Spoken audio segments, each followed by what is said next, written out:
Fala, nação rubro-negra, vamos a mais um vídeo aqui, mais um corte ali do programa SBT Sport Rios, créditos ali na descrição. Também depois temos ali um corte do canal ali do João Guilherme, créditos também ali na descrição. E o João Guilherme falou algo muito importante aí, principalmente para as pessoas que estão falando aí do Flamengo não ter ganhado neste jogo aí que o Flamengo jogou fora, hein? Então assistam aí, galera, porque tá bom demais. E se você ainda não é inscrito no canal, aproveite, se inscreva no canal, deixa aquele like para fortalecer, nos ajudar e vamos direto ao vídeo. Lembrando, créditos ali na descrição. Vamos lá, ó. O Flamengo volta aos treinos hoje para se preparar para enfrentar o Corinthians no Brasileirão e deve ter retornos importantes para essa partida. A gente vê na reportagem na volta. Vene comenta. O Flamengo tem uma nova missão em casa pelo Brasileiro. Depois de conseguir um empate na altitude, o foco do rubro-negro agora é retomar a liderança do campeonato. O time é o segundo colocado com 11 pontos, 2 pontos atrás do Palmeiras com 13. No Brasileirão, a equipe ainda não perdeu. Até agora foram 2 empates e 3 vitórias na competição. Para enfrentar o Corinthians, Felipe Luiz ainda não sabe se vai poder contar com Plata. O atacante viajou com um elenco para o Equador, no entanto acabou cortado do confronto pois sentiu fortes dores no joelho direito. Já no Rio, ele realizou exames que descartaram lesão. A ressonância magnética constatou apenas um leve edema ósseo no joelho direito. O atleta já iniciou o tratamento e ainda é dúvida para o duelo.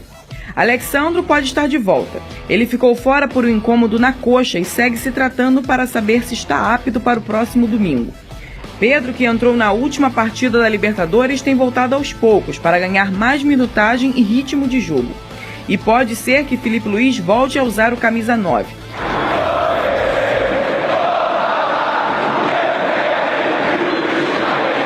Já que nos últimos 2 duelos, o Flamengo saiu de campo sem conseguir fazer gols.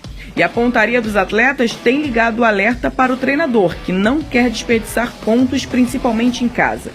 A equipe volta aos treinos hoje para ir com força máxima contra o Corinthians no Maracanã. Ô, Vene Casagrande, vamos começar a falar de quem? Do Plata primeiro? Tem informações? Olha, eu acho que a gente pode começar falando do Plata porque eu considero uma boa informação, porque existia uma boa notícia, no caso, né, para a torcida do Botafogo e também para o técnico Felipe Luiz.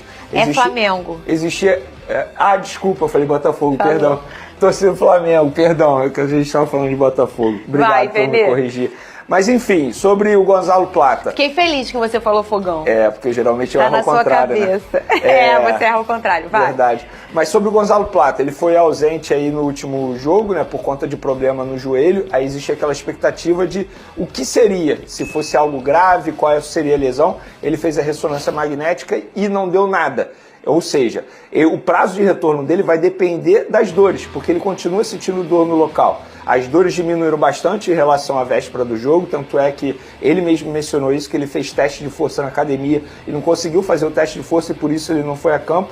Então, existe a boa notícia. Qual é? Não tem lesão e ele pode ficar à disposição para o jogo já de domingo no Maracanã contra o Corinthians. É uma baita notícia. E se ele ficar ausente nesse jogo? No outro jogo ele já fica à disposição, não é nada muito grave, porque as dores já estão diminuindo. E também existe a expectativa do Alexandro. Hoje à tarde, a gente vai saber se o Alexandro vai treinar com o grupo ou não. Ele vai fazer um teste ali com a fisioterapia e se der tudo certo, ele treina com o grupo e aí já começa o processo dele de retorno, que eu considero um baita jogador hoje, titular absoluto. E repito o que eu falei aqui em outros momentos. Quando o Alexandro não está, a discrepância técnica cai bastante. Embora o Ayrton Lucas até tenha jogado melhor do que anteriormente, mas, eu repito, a diferença é muito grande. O Alexandre joga muita bola, sou muito fã do futebol dele. E ele agrega demais, tanto na parte defensiva, também quanto na parte ofensiva. Então, um jogador que faz muita falta.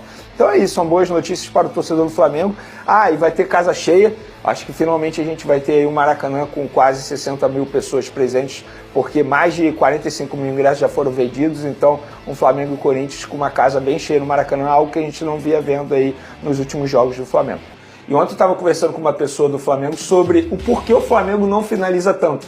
Espera tanto para chegar perto do gol e finalizar.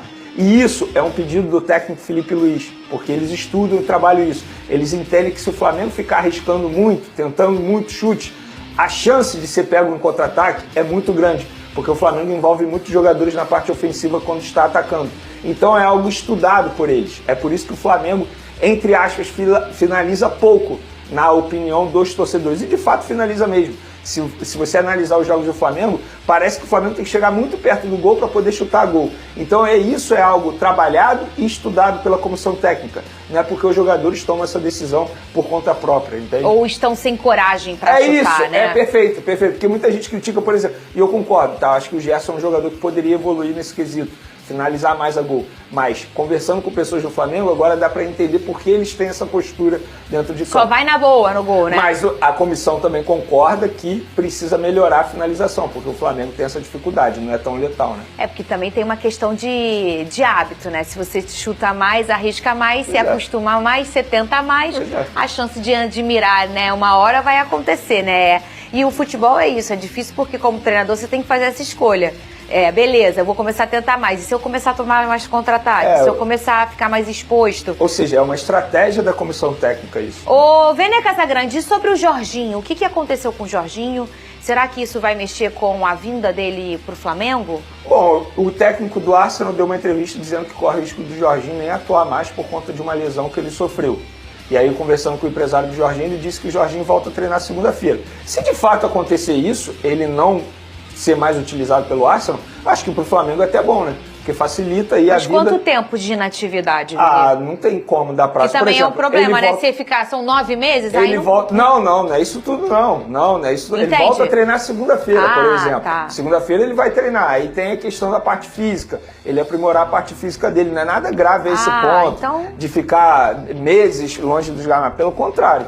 Ou seja, se ele de fato não jogar mais pelo Arsenal, facilita a vida do Flamengo, porque o Flamengo quer a liberação imediata dele para ele ficar à disposição para o Super Mundial. A questão, óbvio, não tem nada assinado, mas pelo que eu converso com as pessoas do Flamengo, não é nem se Jorginho vai para o Flamengo, é quando chega ao Flamengo, porque o Flamengo deseja tê-lo para o Super Mundial. Mas caso não tenha o Jorginho, a minha visão não tem nenhum problema, pelo contrário, está em reta final de temporada, ele precisa também tirar alguns dias de descanso. Eu acho que deveria ter um planejamento especial para esse jogador que está vindo da Europa para jogar no Brasil, e a gente sabe que não é fácil. Por exemplo, o Danilo veio da Europa, olha o que aconteceu, teve que ficar um período ausente. O Alexandre já teve o segundo problema físico. Vários jogadores que vêm da Europa, o Coutinho. Mas o Coutinho também já é um caso antigo também, né? Porque mas veio mesmo de lá. assim, até você se ajustar. O Felipe Anderson no Palmeiras é um bom exemplo também. Então os jogadores eles têm dificuldade de se adaptar. Eu teria um planejamento especial para esse atleta, caso ele não possa jogar o Super Mundial. Mas, na minha visão, entendimento de bastidores, pelo que eu converso com pessoas do Flamengo, não é nem se o Jorginho vem ou não. E o tempo de contrato dele vai ser de 3 anos, até o meio de 2028. É quando ele chega ao Flamengo. E a pergunta também neste programa, Vênia Casagrande, se ele chegar para jogar o Super Mundial, ele é titular? Já chega como titular? Não. Pedrosa, fala comigo, o que você acha? Que o Flamengo já está bem montadinho, né? A gente pensa que o Pedro voltando, obviamente, naturalmente, o Pedro vai ser um titular, assim que tiver condições plenas físicas. E aí? Depende dessa questão da lesão, né? Se ele realmente vai estar... Então vamos fingir que ele vem voando. E aí? Aí, naturalmente, eu acho que ele vai ser titular. Eu acho que em algum momento ele vai ser titular, até porque vão ser jogos onde o Flamengo vai enfrentar as maiores equipes do mundo. Inclusive uma equipe que ele já jogou, que é o Chelsea, que ele é ídolo lá, inclusive. Então, assim, naturalmente, pelo desgaste da temporada do futebol brasileiro, ele também vai estar desgastado, porque é fim de temporada europeia. Eu acho que é muito mais um encaixe do Felipe Luiz do que, de fato, vai ser 100% titular ou não vai ser. É o Felipe Luiz entender o que acha de melhor. Por exemplo, na Libertadores, quem tem jogado é o Everton Araújo. O Jorginho não pode jogar na vaga do Everton Araújo? Nos jogos, digamos, de Copa? Com certeza pode. Então é muito mais um encaixe do Felipe Luiz, saber como esse jogador vai chegar, para ele saber também, como característica, o que ele quer do Jorginho. A gente tem uma boa pergunta, de verdade. Enquanto o Pedrosa falava aqui, qual é o time titular do Felipe Luiz? Para a Copa parece que é uma escolha. Juro. É o do brasileiro. Eu não consigo cravar qual é o time titular do Felipe Luiz. É o do brasileiro. Porque hoje ele tem uma dificuldade muito grande em definir os pontos, por exemplo. Ele está toda hora mudando os pontos. Eu não sei se o Michael na cabeça dele é titular, não sei se é o Everton Cebolinha.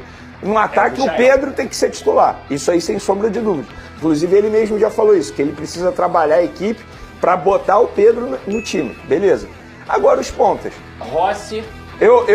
O meu Flamengo, o nosso Flamengo ideal seria Rossi, Wesley, Nossa, Léo Ortiz, Léo Pereira. Nossa, é forte, Pedrosa. Alexandre. Talvez o Danilo, né? Não, eu botaria E o Alexandre na ideal... ponta esquerda. Não, eu tô falando de zaga. Léo Ortiz e Danilo. Hoje, Léo Pereira e Léo Ortiz. Porque o Léo Pereira tá jogando muito. Hoje, Léo Pereira e Léo beleza, Ortiz. Léo Pereira, Léo Até Ortiz, pela meritocracia. Alexandre, Pulgar, De La Cruz, Gerson, Arrascaeta. Aí. Michael, que é o que ele tem utilizado. E Pedro. E Pedro. Mas, não, eu não concordaria com o Eu Michael. acho que quem tem que Não, jogar você é o Plata. É o Plata. Eu botaria o Plata, Plata. pra mim, é o titular. É isso. Hoje eu sou fãzaço do Plata. Pra mim, hoje... E você, na sua opinião, qual deve ser o time titular? Para você, o que está faltando para o Flamengo melhorar ainda mais? Aproveitar ainda mais os jogadores que o Flamengo está tendo. E vamos aqui agora ao vídeo ali do João Guilherme, lembrando créditos ali na descrição. Você precisa assistir esse vídeo. Você precisa ver o que ele vai falar aqui, principalmente sobre a altitude onde o Flamengo jogou. Vamos lá, créditos ali na descrição. Aproveite e se inscreva no canal, hein? O vídeo de hoje tem a ver com a cidade de Quito, com altitude. Porque o Flamengo jogou no estádio Rodrigo Paz Delgado contra a LDU e empatou. Se formos analisar as circunstâncias, é um bom resultado. Mas a torcida do Flamengo está na bronca por causa da classificação do Grupo C da Libertadores da América nesse momento. O Flamengo está fora da zona de classificação. Ainda nesta rodada, vão jogar Central Córdoba e Deportivo Táchira lá na Argentina. A tendência é que o Córdoba vença e ele pode dar uma disparada aí no grupo, né? Ou então o Deportivo Táchira tirar um ponto da equipe argentina. Tudo pode acontecer. Afinal de contas, é futebol e é Libertadores da América. Mas o que eu quero dizer é o seguinte: muitas pessoas dizem a altitude é uma desculpa, não influencia. O Flamengo tinha que chegar lá e ganhar o jogo. Pois bem, vamos aos fatos. Até hoje, em toda a sua história, quando enfrentou equipes que jogam acima de 2.000 metros acima do nível do mar, o Flamengo tem 31% de aproveitamento. Ou seja, ele não venceu a maioria dos jogos. Mas não é só o Flamengo. São todas as outras equipes que não estão acostumadas a essa condição. Porque, de fato, minha gente, interfere. Eu vou dar aqui o meu relato. Libertadores 2019, mês de abril, o Flamengo, ainda na fase de grupos, foi jogar contra a LDU aqui na cidade de Quito. Eu estava pelo Fox Sports. Cheguei 24 horas antes do jogo, na noite anterior. Nas primeiras 4, 5 horas, não senti absolutamente nada. No meio da madrugada, 5, 6 horas depois, eu começo a sentir dor de cabeça e uma certa dificuldade de respirar. Mas o dia seguiu normalmente. Durante o dia, uma dificuldade também para respirar, mas nada que impedisse de caminhar, de sair, de almoçar, de fazer alguma coisa. Chegamos ao estádio para a transmissão da partida por volta de 5 da tarde. Eu tinha chegado em Quito 8 da noite no dia anterior. E aí começou o problema. Tivemos que subir uma escada, porque não tinha elevador no estádio. Meus amigos e minhas amigas, simplesmente o ar desapareceu. A partir dali, foi sofrido. Para narrar o jogo, eu não estou correndo, mas eu estou narrando. Ou seja, eu preciso falar, preciso puxar o oxigênio. A sensação era a seguinte: puxava o ar e ele não vinha. Se você pegar o VT desse jogo, eu vou estar narrando. Eu me sentia narrando o jogo correndo numa esteira na velocidade 13. Coloca aí. Você que está indo malhar e tal, vai lá na esteira e tenta dar uma corridinha na velocidade 13. Pois é, essa era a minha sensação. Então, o que eu quero dizer é o seguinte, eu não sou atleta, eu sou um narrador, mas estive lá e vivi esta situação. De fato, interfere.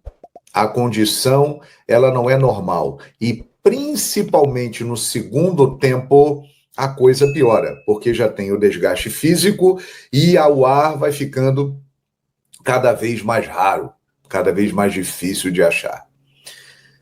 Temos alguns pontos em relação ao jogo de ontem. A equipe da LDU é limitada? É bem limitada. O Flamengo é muito superior à equipe da LDU. O Flamengo teve chances de ganhar o jogo? Teve chances. Desperdiçou algumas oportunidades, como aliás tem sido, né, a marca desse time já há alguns anos. Cria muito, mas perde muitas chances de gol. Mas não tenham dúvida, acreditem em mim, jogar nessas condições muda completamente o panorama do jogo. Então, pensando nisso, esse 1 ponto do Flamengo em Quito foi um ponto importante, porque o Flamengo agora, ele depende só dele. Tem 3 jogos pela frente. Central Córdoba, lá em Santiago del Estero, na Argentina, e depois os 2 jogos finais no Maracanã, contra LDU e Deportivo Táchira. O Flamengo tem grandes chances de classificar na Libertadores da América. E contra o Central Córdoba na próxima rodada, ele tem que dar o troco. Porque se ele vencer o Central Córdoba na Argentina, ele alivia aquele tropeço no Maracanã, aquela derrota que está sendo o grande problema do Flamengo na Libertadores da América. Então, fiz questão de dar esse depoimento, porque você, aí no sofá ou no bar, tomando a sua cervejinha, falando, olha lá, os caras têm que correr, perderam chance. Minha gente, quem vai lá correr, narrar, sabe que a parada é diferente, influencia. Então o Flamengo conseguiu um ponto importante e que vai fazer com que ele siga rumo à classificação. O objetivo agora é ficar em primeiro do grupo para poder decidir em casa. E para isso tem que vencer as 3 partidas, lembrando que teremos ainda confrontos diretos, beleza? É isso aí, nação. E aí, você, o que você acha? Dê a sua opinião, deixa a sua opinião ali abaixo, o que você achou sobre o que o João Guilherme falou aí, sobre jogar ali na altitude, né? Muitos aí estão criticando, né? Muitos estão falando aí sobre o Flamengo não ter ganhado esse jogo, que o Flamengo jogou fora. Óbvio, né? Teve oportunidades? Teve sim. Mas também tem que parar para analisar o que o Flamengo fez, né? O Flamengo não foi tão mal assim. O único erro é que não aproveitou as oportunidades que teve para fazer ali, até mesmo sair ali com uns 2 gols, talvez, ou até mais, né? Mas é assim mesmo. O importante é que o Flamengo saiu de lá empate e agora é aproveitar as oportunidades que vai ter, né? Se você gostou do vídeo, comente ali abaixo, deixe a sua opinião, se inscreva no canal e até a próxima.